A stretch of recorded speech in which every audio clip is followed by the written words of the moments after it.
Okay, so we got a more serious matter here. Let's get into this video and then react to what we see here. A business owner busted not for killing a burglar, which did happen, but instead for running an illegal marijuana grow operation.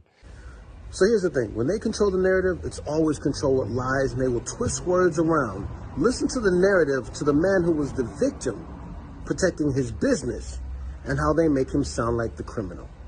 Watch. It happened just after 1 o'clock this morning. Police called to this business after a would-be burglar was shot and killed. But now it's the business owner that's behind bars after what they found inside. So that's a half-truth, because it wasn't about what they found inside. It's about the fact that a black man shot a white man, and they were going to figure out any way to get him so he couldn't get away with it. About 480 plants, which comes out to approximately $1.5 million worth of marijuana. Police say this man, 33-year-old LaRue Bratcher, shot and killed 42-year-old Daniel Hardwick as Hardwick was trying to break into this southeast Oklahoma City business. Was anybody else wondering why we didn't see the face of the white man, the burglar, the criminal, but only the black man who was the victim defending his business? Interesting. We're told Bratcher cooperated with police after they arrived on scene. Then they found out what his business was. They later discovered that this was a marijuana grow, that's what the business was. Further checking determined that the man did not have a license to grow marijuana in Oklahoma. When they control the narrative, it's controlled with lies, and I'll explain to you why. They want him to sound like an illegal drug dealer on the street like we see in movies, when in actuality this was a business owner. But it's COVID, y'all, so his license expired. And because of his expired license, they're using that to put him in jail for murder. Just like how they killed Dante Wright for an expired tags when we all know it's COVID. Those tags take forever to get there. So yes, people are walking and working and owning business on expired licenses because the government is fucked up. But they want this man to look like a criminal so they can justify what they're doing to him. Ultimately, he ended up being booked into the Oklahoma County Jail on unlawful cultivation of marijuana. Bratcher was arrested and his bond set at $5,000, but that's his only charge. As of right now, he is not in jail for killing Hardwick. So you're wondering how this charge of not having a legal business turned into murder. Well, under Oklahoma law, as long as you have a legal business, you have a right to defend it. And you can kill that person. It's the way the law is written.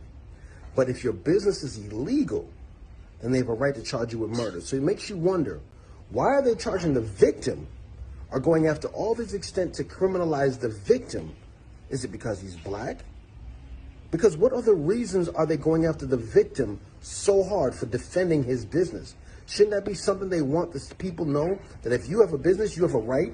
Isn't that what they were telling us when Black Lives Matter were protesting? That people have a right to kill these protesters because they're burning down their businesses? But now when a black man defends his business, the whole thing changes. Okay, that's pretty fucked up.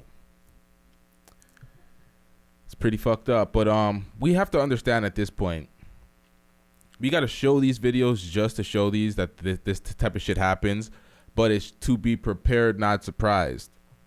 There's an extra accountability that we have to take. Us black people have to take. We have to be over accountable at this point because we're not afforded certain privileges. So because of that, we can't sit around and be sad about it. We have to move differently. We have to be overly prepared. We have to be slightly better. We have to leave because there's less leniency. There's less room for error. There's less benefit of the doubt. So because of that, we got to move more carefully. And it's like, some people are like, oh, that's not fair. Well, I'm like, that's the reality. Until we build more, black owned stuff, black owned businesses, black infrastructure, black cities, black towns, get more control over anything so we can get the justice that we want. It's like, we got to move a little bit differently. There has to be some sort of, and it's like, it's fucked up to say that because it's like these times, it is very hard to get these things, but it's like, it's very unfortunate. It sucks. It sucks that type of shit happens because I know he probably was trying to renew his business, but there's an extra level of precaution that we have to take because there is the less privilege or no privilege, less leniency afforded. It sucks that this is the way things are, But I think at some point we got to accept that the things are this way and just move a little differently to, preserve our people, the sanity, everything.